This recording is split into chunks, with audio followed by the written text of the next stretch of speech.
This brings us to the question that Schopenhauer spent his life circling. Who actually deserves your full depth? And his answer was both liberating and strict. Not everyone. Not even most people.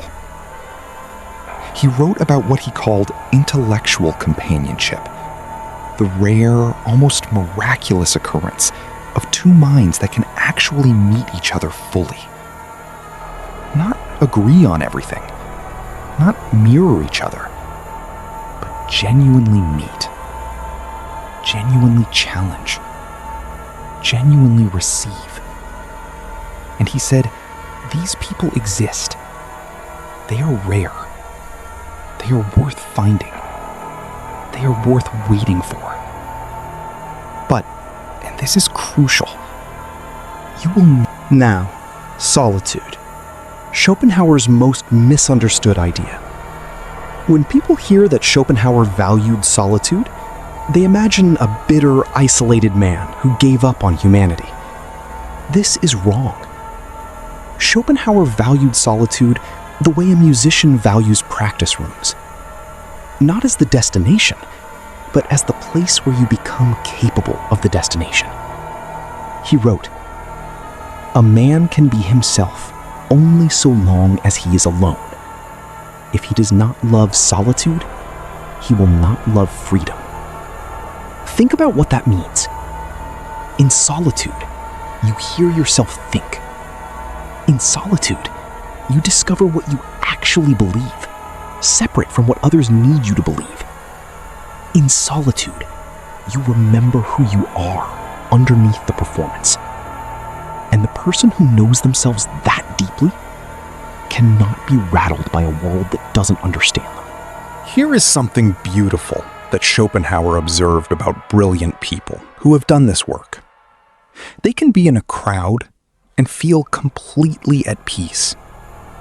Not because they are disconnected, not because they don't care about the people around them, but because they have stopped needing the crowd to confirm who they are. They move through social situations with a kind of quiet, unhurried ease. They listen more than they speak. They observe more than they perform. They ask questions more than they explain. And in doing so, they become genuinely interesting. Not by trying to be interesting, by not needing to be. There is something magnetic about a person who does not need your approval, who is not performing for you, who is simply present, simply themselves. Fully, quietly, completely themselves. Schopenhauer died relatively unknown. His books sold poorly for most of his life. He was dismissed, ignored, and mocked by the academic world he had tried to enter. And in his 70s, finally, quietly, unexpectedly, he became famous. People began to read him, to recognize him, to see what he had been pointing at all along. And when visitors came to meet him, expecting to find a bitter old man, they found something else entirely. They found a man at peace, genuinely, deeply, unshakably at peace, because he had stopped explaining himself to a world that wasn't ready. And in that silence, he had found everything. Stop explaining yourself to people who aren't listening. Not because you have nothing to say, but because what you have to say deserves a worthy audience. And worthy audiences are found, not forced. If this video landed somewhere deep, subscribe. Leave a comment with the moment in your life when you finally stopped explaining. Share this with someone who needs to hear it. We go this deep every week. See you in the next one. If this kind of thinking is what brought you here, subscribe. We go this deep every single week. before we get to Schopenhauer's answer, we need to understand the problem at its root. Because most people who feel chronically misunderstood are treating a symptom. They're changing how they speak, they're simplifying their language, they're trying to be more relatable, more likable, more accessible. And none of it works. Because the problem was never how you speak. The problem is what you carry. Let me explain. There is a moment, and almost every brilliant person has experienced it, where you are mid-sentence, explaining something that matters deeply to you, and you watch the other person's face. You see it happen in real time. The eyes glaze. The nod becomes automatic. The smile becomes polite.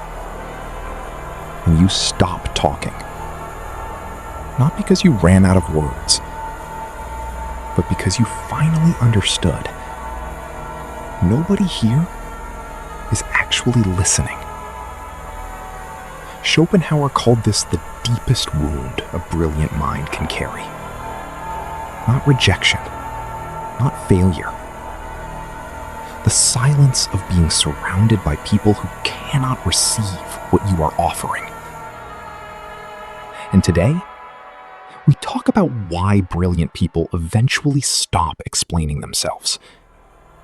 And why that silence, chosen deliberately, is not defeat. It is mastery. Schopenhauer believed something radical about human consciousness. He believed that every human mind is essentially a sealed universe, completely self-contained, completely alone at its core.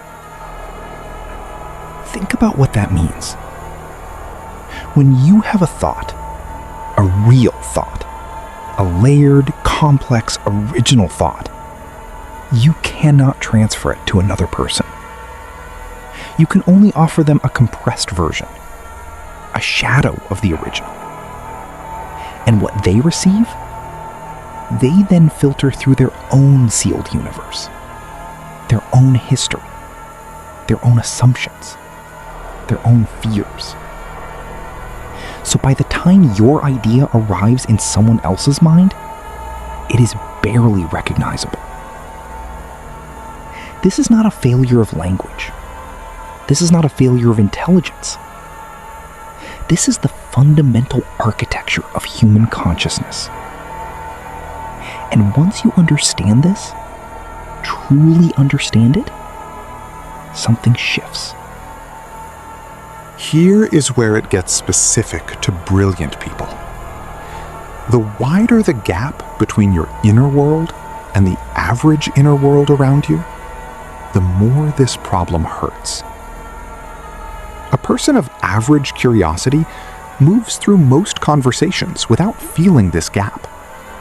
Their thoughts compress well. They land cleanly. People receive them easily.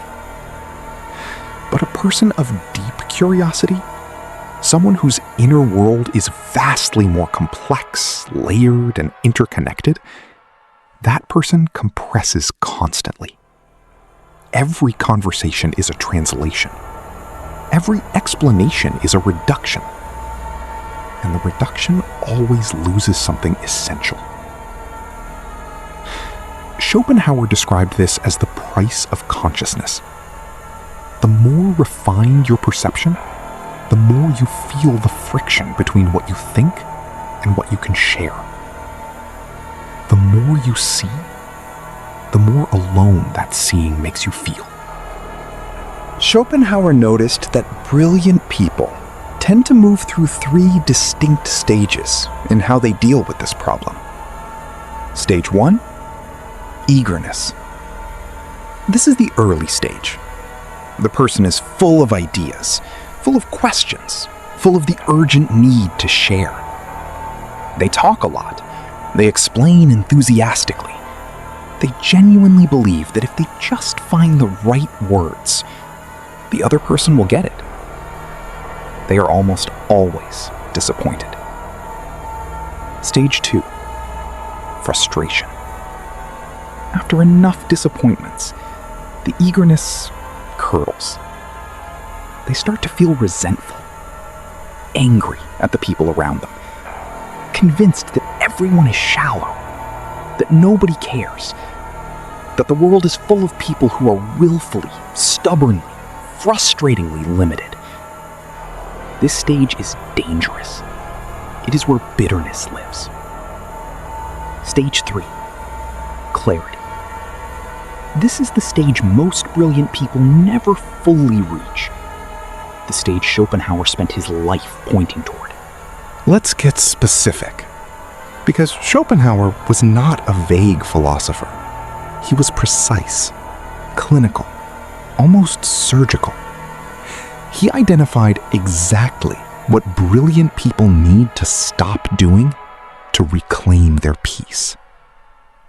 Stop number 1: stop over-explaining. Every time you explain yourself more than once, you have already told the other person that you need their understanding more than you need your dignity. The explanation becomes a plea. And pleas invite condescension. They invite pity. They invite the exact opposite of what you were looking for. Say the thing once. Say it clearly. And then let it land wherever it lands. If it doesn't land, that is information. Not failure, not rejection. Information. Clarity is not resignation. Clarity is not giving up on connection. Clarity is not deciding people are worthless. Clarity is understanding precisely what communication can and cannot do, and building your life around that truth. In the clarity stage, you stop trying to transfer your inner world into every conversation. You stop measuring the success of an interaction by whether the other person truly understood you. And instead, you begin to do something that sounds simple, but is profoundly difficult. You begin to live fully inside your own mind. Not isolated, not disconnected, but deeply, privately, richly alive in a space that no one else can touch and no one else can diminish.